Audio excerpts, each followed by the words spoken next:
dengan NIM 1124 175. Saya Saputra dengan NIM 1124 148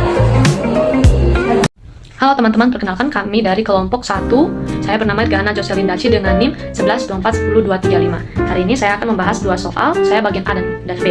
Saya bacakan soalnya. Sebuah perusahaan yang menjual produk minuman herbal, dari hasil riset pasar ditemukan fungsi permintaan terhadap produk tersebut adalah 200 kurang AP. Kemudian fungsi penawarannya adalah 20 tambah 2AP. Yang ditanya adalah harga dan jumlah barang pada titik keseimbangan pasar. Nah, di sini B itu adalah permintaan, kemudian S itu adalah penawaran.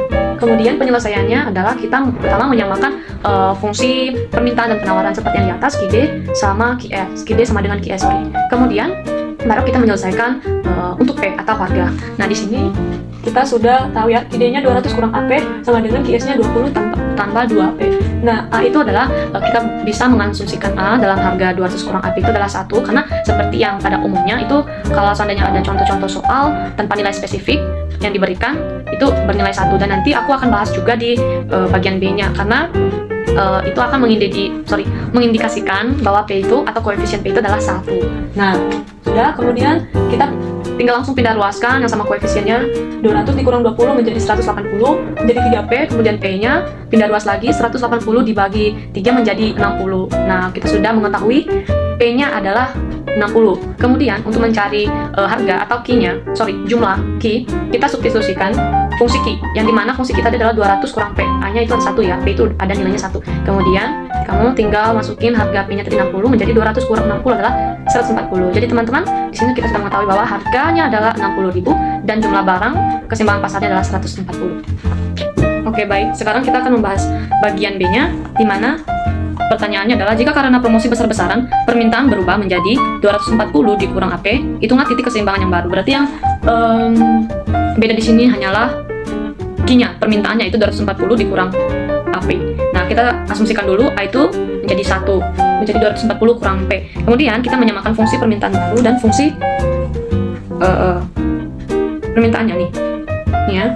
Menjadi QD sama dengan QS sama dengan 240 dikurang P sama dengan 20 ditambah 2P, dimana kita pindah ruaskan langsung menjadi 240 dikurang 20 menjadi 220 sama dengan 3P, menjadi P 220 dibagi 3 atau menjadi 73,33. Nah, ini adalah hasil harganya. Kemudian kita substitusikan nilai Q-nya pada fungsi penawaran, yaitu QS sama dengan 20 ditambah 2P menjadi 20 ditambah 2P dalam kurung 220 bagi 3, kemudian kalikan menjadi 440 bagi 3, hasilnya 166,67. Ini adalah hasil permintaannya. Jadi teman-teman, demikianlah jawaban dari soal pertama bagi A dan B. Oke teman-teman, di sini saya akan menjelaskan tentang grafik keseimbangan pasar pada soal nomor 1 bagian C. Garis untuk harganya.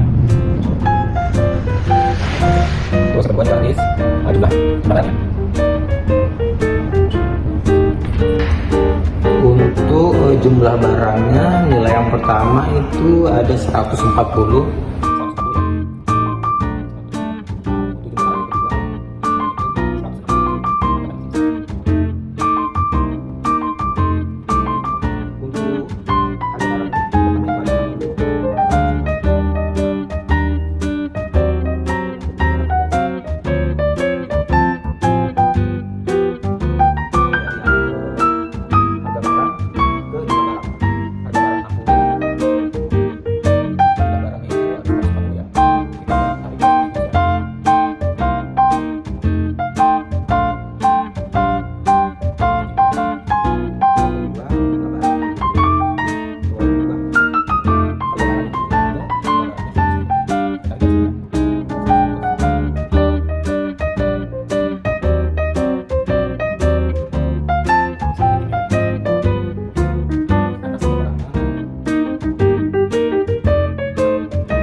pada soal diketahui biaya tetapnya adalah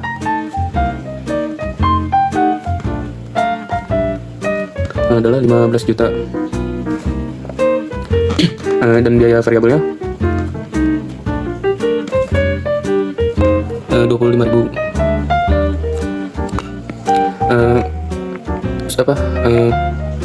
Dan harga jual awalnya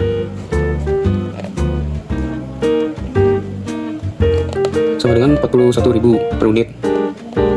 Untuk menghitung BP kita perlu mengetahui margin kontribusi per unit, yaitu selisih antara harga jual per unit dengan biaya variabel per unit.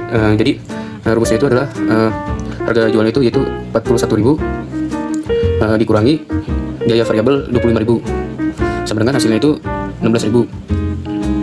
Selanjutnya kita bisa menghitung BP dalam unit dan dalam rupiah. BP dalam unit rumusnya itu adalah biaya tetap 15 juta dibagi margin kontribusi per unit yaitu 16.000. Hasilnya itu adalah 937,5 unit. Karena tidak mungkin memproduksi setengah unit, jadi BP dibuatkan menjadi 938 unit. Selanjutnya kita akan menghitung BP dalam rupiah. Rumusnya itu adalah BP dalam unit 937,5 unit dikali harga jual per unit yaitu 41.000.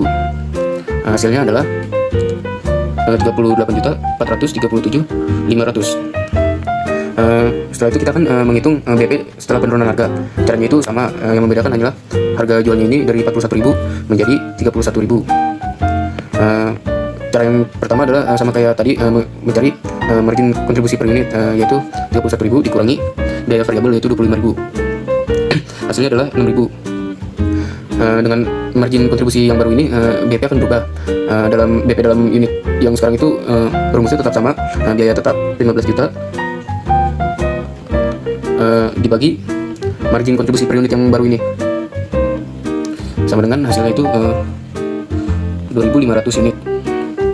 Kemudian kita akan menghitung BP dalam rupiah yang harga setelah diturunkan. Rumusnya itu sama kayak yang ini. Jadi 2.500 unit dikali 31.000 harga yang setelah diturunkan. Hasilnya itu adalah 77.500.000. Sekian dari saya, terima kasih. Baik, selanjutnya kita akan membuat grafiknya. Yang pertama itu kita perlu membuat garis seperti ini. Jika sudah, garis yang bawah ini adalah kuantitas, dan yang atas ini adalah sumbu rupiahnya atau revenue cost. Setelah itu kita akan membuat biaya tetapnya. Biaya tetapnya adalah 15 juta.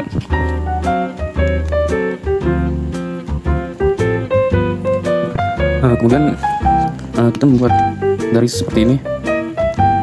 Jika sudah, kita akan membuat BP per unitnya dari harga yang sebelum diturunkan dan yang sesudah diturunkan. Yang pertama yang sebelum diturunkan di sini adalah 938 unit, dan yang sesudah diturunkan adalah 2.500. Jika sudah, kita akan membuat BP dalam rupiahnya dari harga yang sebelum diturunkan dan yang sesudah diturunkan. Jika sudah seperti ini, selanjutnya kita akan membuat garis total biayanya.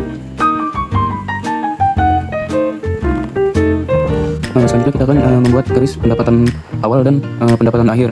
Untuk garis pendapatan awal dan pendapatan akhir itu dimulai dari titik 0.